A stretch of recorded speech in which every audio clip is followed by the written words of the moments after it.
Today, we are with you, another debate episode. I'm honored to be joined by two incredible guests who each bring a unique perspective on social responsibility. Ranjini Ramnath, the director of Alnoor Rehabilitation and Welfare Association for People of Determination, who has dedicated over 30 years to advocating for and supporting them. Welcome to our podcast. Thank you so much. Thank you so much. And Shihabko, who is known by Shihabko, but in fact, Shihab al-Hashimi. Someone who I admire a lot, someone who I've met many, many years ago.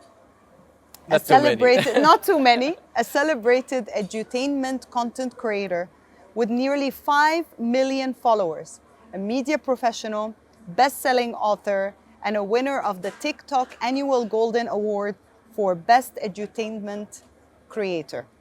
Welcome to our show. Pleasure. Shihab, I'm going to start with you. How do you use your platform to encourage social impact, shed light on certain activations? And what role do influencers play in amplifying such charitable initiatives? My role is to amplify what's been happening now when we talk about serving people, when we talk about helping other people. So media and social media especially is amplifying these efforts, inspiring others to participate, to donate, to create more content, let's say. It doesn't have to be professionally done. Even a normal person who can just take his mobile. Organically or genuinely. Yes, it can reach his million people. And the third word is manifest. What I mean by manifest is to make these meanings and these talks, let's say, or advices manifested, tangible. So people, when they see you going there with the aid and you give it to people and it reaches the people, they know that when they donate to like Alnoor Center or to the Red Crescent or any authorized charitable center, it reaches there.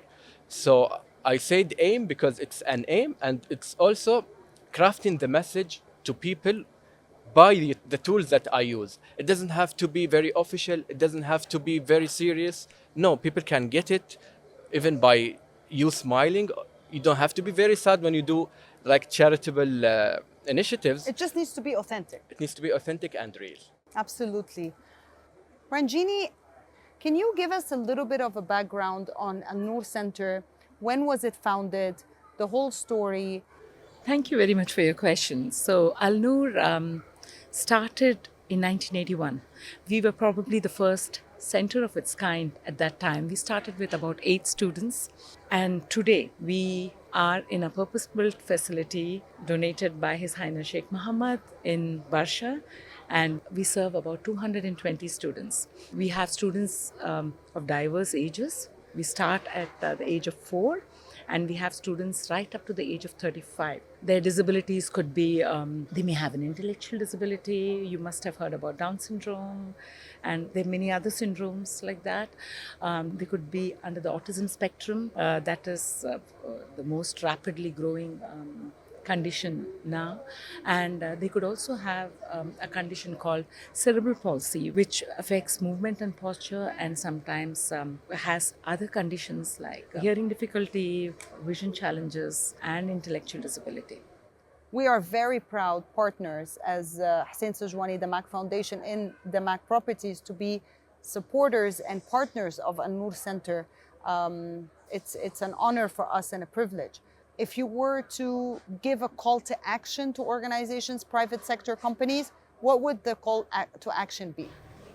See, I don't think I mentioned it before, but we are a not-for-profit organization. The fees that we charge our parents, some of them are able to pay the fees, but many cannot. And the fees that we charge does not even cover the cost of running the operational cost of the center. So, which means that every year we run a huge deficit. So, we look for support from the private sector. And how can the private sector support us? The private sector can support us by embedding their commitment to social good in their vision statement. Like if an organization's vision statement is to be a leader in technology, why not change it to to be a leader in technology while driving inclusive growth. How many students do you have? We have about 220 students. Okay. And we have 220 students because our current premises is able to accommodate only that. And what's the starting age? 4. 4. Yes. And the age where they exit and start employment, whether it's in the center or outside? We have the main program for our students, like a high school program till the age of 18. If you were to equate it to a mainstream school, I would say that is till the age of 18. At the age of 18, we have an entry criteria for our supported and inclusive employment training program. So that could be another 3 years of training. So the earliest that a student can enter the workforce is by the time they are 20 or 21. Shihab, can you share a personal story or a moment when giving back was, a truly changing factor in your perspective on philanthropy or somebody else's perspective? Just now when you're talking, a story came up to my mind. I was signing my book in Abu Dhabi book fair. So a Sudani family, they came to me and they told me our daughter just passed away. She was having cancer, and she was keen to buy this book when she saw the story that you posted. At that time, I felt very emotional. I felt very overwhelmed, and I was like, what I'm doing is impactful that much.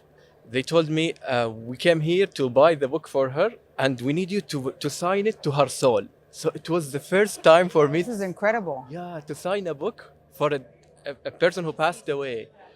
She told me her sister, she used to watch your videos and get inspired and love the self-development tips that you give. You give her hope. And this also came up to me that you guys in DAMAC and in the Alnoor Center and what I do on social media, we all, I can say, we sell dreams, we sell hope. So a house means hope. A home. Means dream. Yeah. A POD person who's enabled, hope, dream. A person who's self-developed and edutainment and entertained at the same time is a dream, is a hope. So we all have this common ground that we inspire people by. This makes me think of giving back to community. Doesn't have to be always money. Doesn't have to be always a tangible thing. It can be emotions. It can be inspiring others. Can be a post. It can be a post. Can be a word.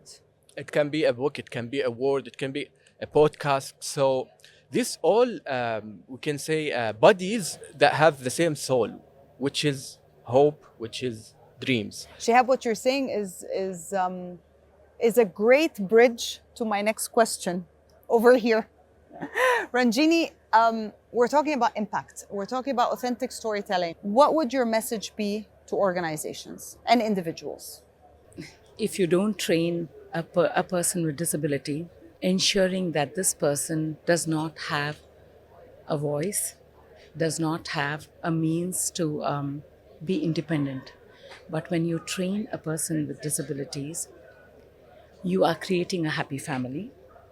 You are empowering this individual, you're empowering the whole family. You're enabling him. You're enabling him.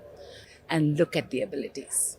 Absolutely. I love this. I love this. I love this. Shihab, I want to talk about the future of social impact in the UAE. Your message to not only content creators, but to the youth of the UAE, be it nationals or expats. The UAE has been phenomenally advocating and leading the way forward when it comes to sustainability, when it comes to social impact, when it comes to real impact on ground, be it in the UAE or on a regional or even on a global level. What is your message? My message is get inspired from what you see from our leadership. Comparing to the GDP, the UAE now is #1 worldwide, giving charity and giving aid to other countries, comparing to its net worth, let's say, or GDP. So this is inspiring to see your country is #1 in giving back.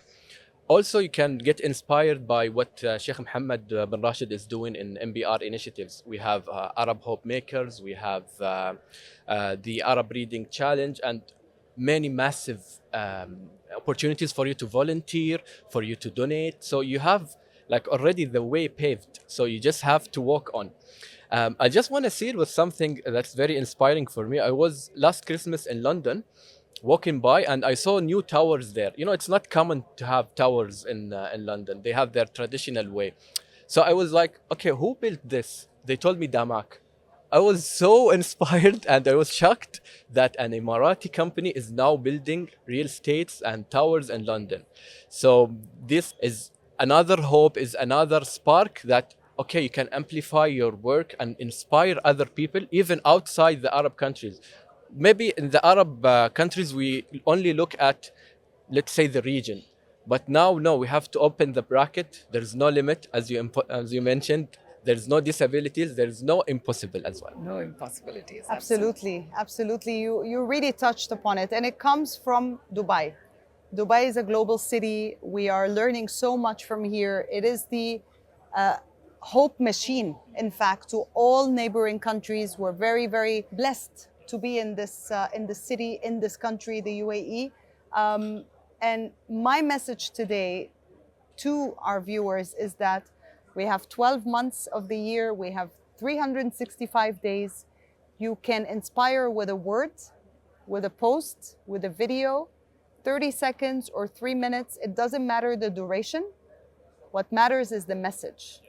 I thank you, Ranjina, Director of Alnoor Center, for being with us here today. I thank you, Shihab. Pleasure. You're inspiring us every day on your social media.